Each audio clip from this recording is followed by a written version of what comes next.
আপনারা দেখছেন Kolkata today news. 9ই আগস্ট যোধপুর পার্কে রবিবাসরীয় সকালে গ্রীষ্মকালীন রক্ত সংকট মেটাতে এবং থ্যালাসেমিয়া আক্রান্ত শিশুদের সাহায্যার্থে থ্যালাসেমিক গার্ডিয়ানস অ্যাসোসিয়েশনের পক্ষ থেকে মানবকল্যাণ মঞ্চ সহযোগিতায় রক্তদান শিবির অনুষ্ঠিত হয়। এই অনুষ্ঠানে উপস্থিত ছিলেন বহু বিশিষ্ট ব্যক্তি। মঞ্চে ছিল চাঁদের হাট। Bureau report, Kolkata today news. 4.5 তারিখের পরে 40 থেকে গেরুয়া পরে তৃণমূলরা বিজেপিতে এসছে। এখনো পর্যন্ত মানে পশ্চিমবঙ্গের দুর্নীতি তোলাবাজি হচ্ছে, এই ব্যাপারে আপনারা কতটা এই সরকার লক্ষ্য রাখছে? দেখুন, যারা তাদেরকে সমর্থন করেছে তারা ভাবছে কাউন্সিলর হয়ে যাবে এই গুন্ডাদের সাহায্য নিয়ে। যারা যত বেশি তাদের সঙ্গে থাকবে তত বেশি দল তাদের টিকিট দিবে না, দাঁড়াতে দিবে না। আমি একটাই কথা বারবার বলেছি, এখনো বলছি, দেখুন ইলেকশনের আগেও কার কি সামর্থ্য ছিল সেটা তো গোটা মানে পশ্চিমবঙ্গ জানে, দেখেছে। আমার মতন লোক আজ অব্দি পার্টি থেকে একটা টাকা বা তেলের ভাড়া অব্দি আমি জীবনে নিইনি। পকেট থেকে খরচা করে মানুষের জন্য, আপনারা জানেন যে কোটি কোটি টাকা খরচা করে আমি কেস লড়েছি সুপ্রিম কোর্ট অব্দি। একটা ছেলের বেলের জন্য আমি কোনোদিন টাকা নিইনি, পকেট থেকে তার বন্ডগুলো সব ভর্তি করেছি। তো সেই হিসাবে যদি আপনারা দল করতে পারেন তাহলে করুন, কেন এই দলের নাম ভারতীয় জনতা পার্টি। আপনারা জানেন এর মধ্যেই অনেকজনকে সাসপেন্ড করা হয়েছে। তো যারা এই ধরনের তোলাবাজি করবে তারা সাসপেন্ডিং হবে। যারা মানুষকে চাকরি থেকে বের করে বলবে যে আমাদের লোক চাকরি করবে, তারা সাসপেন্ডিং হবে। আর এটা সবারই দায়িত্ব আছে, এক একটা যাদেরকে মানুষ ক্যান্ডিডেট করেছিল, আমাদের দল ক্যান্ডিডেট করেছিল, যারা নির্বাচিত হয়ে এমএলএ হয়েছে, তো আপনাদের নিজের নিজের কনস্টিটিউয়েন্সির দায়িত্ব আছে। আমার এখানে অনেকগুলো ছেলে এরকম করেছে, আমি লিস্ট বানিয়ে দিয়ে দিয়েছি পার্টিকে।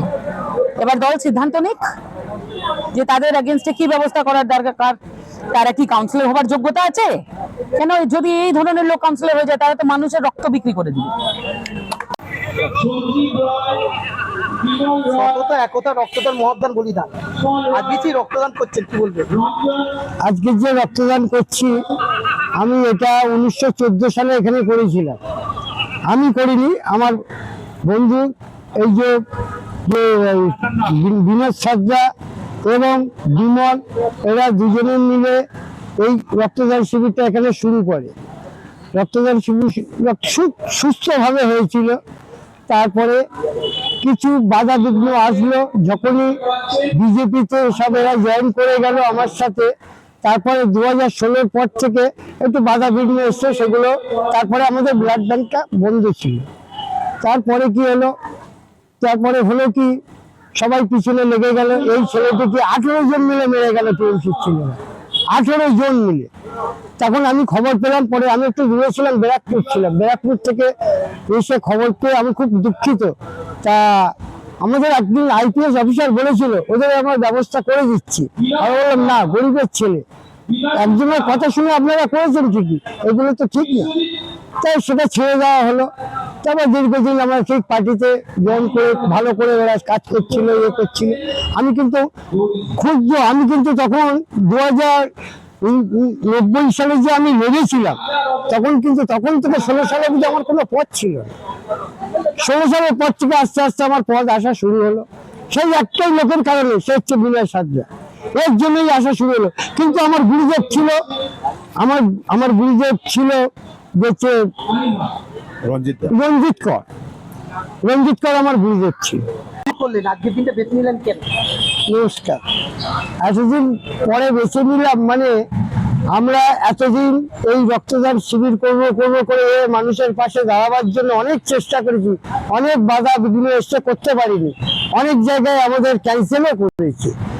তাই আজকের আমরা ক্ষমতায় আসার পরে এই মানুষের পাশে দাঁড়িয়ে আমরা যা এখন আনন্দ পেয়েছি এবং মানুষকে সেবা দিতে পেরে যা আনন্দ পেয়েছি, আশা করি এই আরো দীর্ঘদিন এই প্রতি বছরে একটা করে এরকম বড় করে রক্তদান শিবিরের চেষ্টা করব। আসল লোক রক্ত দিয়েছেন না, আমি রক্ত আমার নেবে না, নিচ্ছে খালি। অভয়ার সে মৃত্যুকে স্মরণ করে আজকে এত বড় পথ রক্তদান শিবির, কি বলবেন? দেখুন, অভয়ের যে মৃত্যু সেটা খুবই দুর্ভাগ্যজনক। আর পশ্চিমবঙ্গে 4ই মে যে সরকার গঠন হয়েছে, সেই সরকার এখনো পর্যন্ত পুরো যে তদন্ত প্রক্রিয়া যেইভাবে লোপাট করার চেষ্টা করেছিল আগের সরকার, তদন্ত প্রক্রিয়া শুরু হয়েছে। অভয়ের যারা হত্যাকারী আছে তাদের অবশ্যই তাদের শাস্তি হবে এবং অভয়া পরিবার বিজয় পাবে। তার কারণ হচ্ছে সারা পশ্চিমবঙ্গ যেইভাবে মানে মহিলারা এবং যারা স্কুল বা কলেজের ছাত্রীরা আছেন তারা এতদিন দুশ্চিন্তার মধ্যে তার পরিবার থাকতেন যে তার বাড়ির মেয়েটা যতক্ষণ পর্যন্ত না বাড়িতে আসবে তারা চিন্তায় থাকতেন। একটা সময় প্রাক্তন মুখ্যমন্ত্রী বলেছিলেন যে 8টার পর কোনো মেয়েদেরকে না বেরোবানোর জন্য, কিন্তু বর্তমান সরকার বলছে যে কোনো মেয়ে বা মহিলা তাদের কাজের প্রয়োজনে তারা পশ্চিমবঙ্গে তারা কোনো টাইমের কোনো ব্যাপার নেই, তারা তাদের কাজ শেষ করেই বাড়িতে ঢুকতে পারে। কেন? এই সরকার মহিলাদের নিরাপত্তা দেবে এবং দিয়েওছে, তাই অভয়ার বিচার হবে। আর আজকে বিভিন্ন জায়গায় অভয়ার মৃত্যুর যে তদন্ত প্রক্রিয়া যেইভাবে এগোচ্ছে এবং পরিবারের মা এবং বাবা যেইভাবে তারা এখনো পর্যন্ত শোকার্ত আছে, তাদের পরিবারের যাতে বিচার পায় এবং যারা দোষী তারা যাতে শাস্তি পায়, তার জন্য আজকে বিভিন্ন জায়গায় রক্তদান শিবির থেকে শুরু করে বিভিন্ন কার্যক্রমের মাধ্যমে পালন করা হচ্ছে। এখানেও মনোরঞ্জন বাবুর উদ্যোগে এই যোধপুর পার্ক অঞ্চলে অভয়ার যে প্রতিকৃতি আছে তাতে সবাই শ্রদ্ধাও জানাচ্ছে এবং রক্তদানের মাধ্যমে আজকের দিনটা স্মরণ করছে।